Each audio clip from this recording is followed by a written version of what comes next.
வணக்கம் நண்பர்களே. நடிகர், மாநிலங்களவை உறுப்பினர் கமலஹாசன் அவருடைய எழுத்து, பேச்சு இந்த இரண்டுமே கொஞ்சம் புரியாத மாதிரி நிறைய பேருக்கு தெரிஞ்சாலும் கூட ரொம்ப ஆழமான பொருள் பொதிந்த பேச்சுக்கள் அவையெல்லாம். ஒரு அதாவது பேச்சுக்கலையில் அவரும் ஒரு வல்லவர் தான். அதாவது எந்த பால் போட்டாலும் சிக்ஸர் அடிக்கிறான்டா அப்படின்னு சொல்லுவாங்கல்ல, அப்படி ஒரு முயற்சி செய்யக்கூடியவர் தான் கமலஹாசன். அது சில நேரங்கள்ல சுவாரஸ்யம் இல்லாத பேச்சா இருக்கலாம். அல்லது சரியா புரியலையே, அவர் என்ன சொல்ல வர்றாருன்னு தெரியலையே அப்படிங்கிற மாதிரி இருக்கலாம். ஆனா கொஞ்சம் யோசிச்சா அல்லது கொஞ்சம் ஆழ்ந்து கவனிச்சா அதுல பல அர்த்தங்கள் வச்சிருப்பார். இந்த பொடி வச்சு பேசுறதுன்னு சொல்றாங்களே, அந்த மாதிரி பல விஷயங்களை உள்ள வச்சு பேசக்கூடியவர் தான் கமலஹாசன். என்ன திடீர்னு கமலுக்கு இவ்வளவு பெரிய பாராட்டு? வழக்கமாக கமலஹாசனை விமர்சனம் தானே பண்ணுவீங்க அப்படிலாம் கேட்கலாம். நம்ம வெற்று விமர்சனம் எப்பவுமே வைக்கிறது இல்லை. அதில் அர்த்தம் இருந்தால், காரணம் இருந்தால் மட்டும்தான் நம்ம விமர்சனங்களை முன் வச்சிருக்கோம். ரஜினி படத்தை அவர் ப்ரொடியூஸ் பண்ணுறதுனால அவருக்கு திடீர்னு தனி மரியாதையா அப்படின்னா அதுவும் இல்லை. இது ஏன் இப்போ இதை சொல்றேன்னா, முன்ன அவர் இந்த பிக் பாஸ் நடத்திக்கிட்டு இருந்த நேரம், அதாவது அரசியலுக்கு வருவதற்கு முன்பு பிக் பாஸ் நடத்திட்டு இருந்தார்ல, அந்த டைம்ல கமலஹாசன் பிக் பாஸ் மேடைகளில் பேசின பேச்சுக்கள், அதே போல ட்விட்டர்ல அவர் எழுதுனது, பல இடங்களில் அவர் பேசிய பேச்சுக்கள், அதெல்லாம் பார்த்தீங்கன்னா அதில் அவர் ஒரு பக்கம் அந்த விமர்சனங்கள் கடுமையாக இருக்கும். அதே போல அது வரைக்கும் அரசியல் அப்படின்னா எனக்கு விரல்ல மை வைக்கிறதோட சரின்னு சொல்லிக்கிட்டு இருந்தவர் ரொம்ப ஆழமா அரசியல் பேச ஆரம்பிச்சாரு. கடுமையான சாடல்கள் எல்லாம் வந்தது. அப்பெல்லாம் என்ன பண்ணுவாங்கன்னா, ஐயோ 7 மணி ஆனா போதுண்டா, சின்ன தம்பி பாட ஆரம்பிச்சிருவான் அப்படிங்கிற மாதிரி. 7 மணி ஆச்சுன்னா போதும், ஆண்டவர் ஏதாவது ட்விட்டர்ல போட்டுருவாரு. அவர் ஏதோ புரியாம இதே போடுவாரு. ஐயோ உங்க தொல்லை தாங்கலையே அப்படிலாம் கமெண்ட்ஸ் வர ஆரம்பிச்சு. 7 மணி ஆனா போதும், கமலோடைய ட்விட்டர் ஹேண்டில் விதவிதமான கவிதைகள், கருத்து பதிவுகள் எல்லாம் வரும். அது பல உண்மையிலே புரியாது.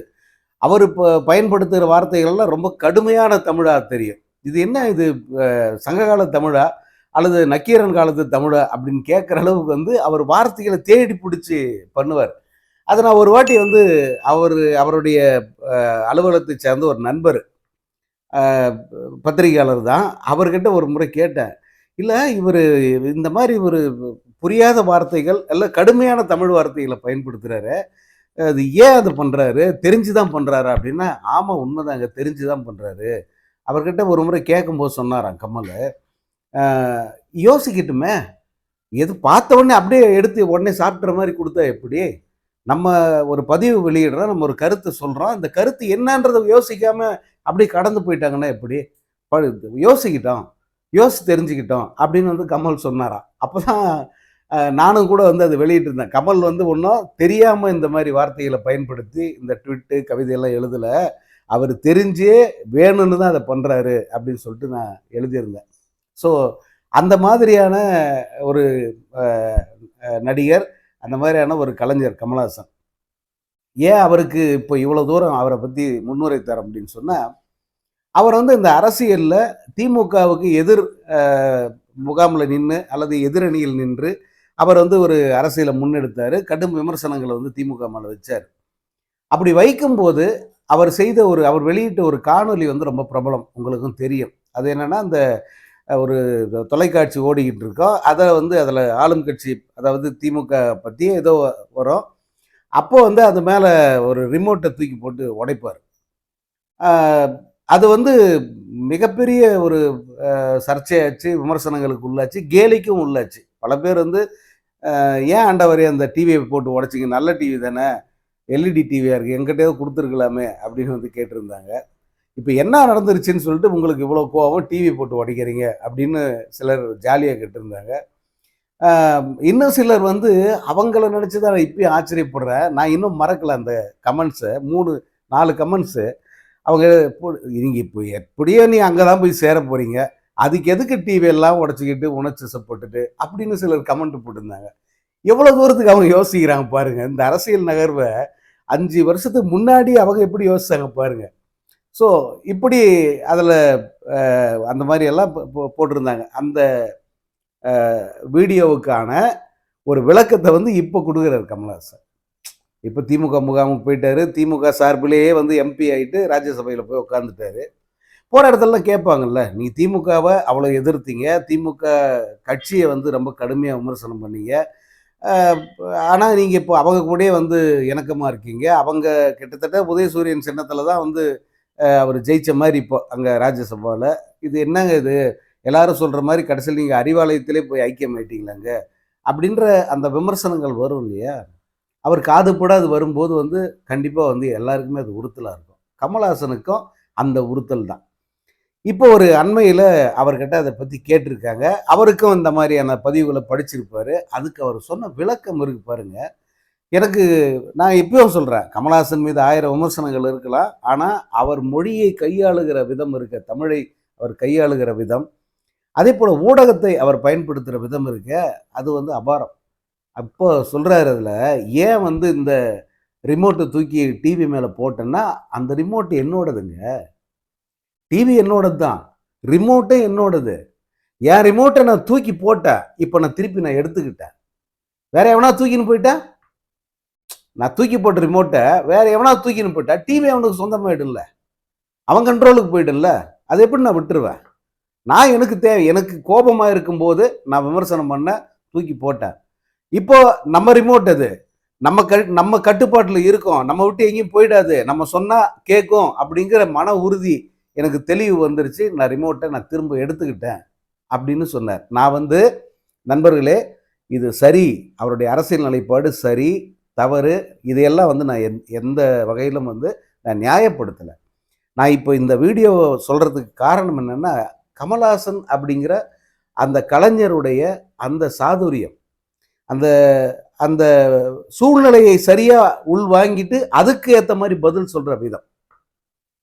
நான் வந்து இதில் ரஜினி சார், கமல் 2 பேரையுமே வந்து நான் சமமாக தான் நான் பார்க்குறேன். ஏன்னா ரஜினி சார் வந்து கமல்ஹாசன் மாதிரி வார்த்தை விளையாட்டு விளையாட மாட்டார்.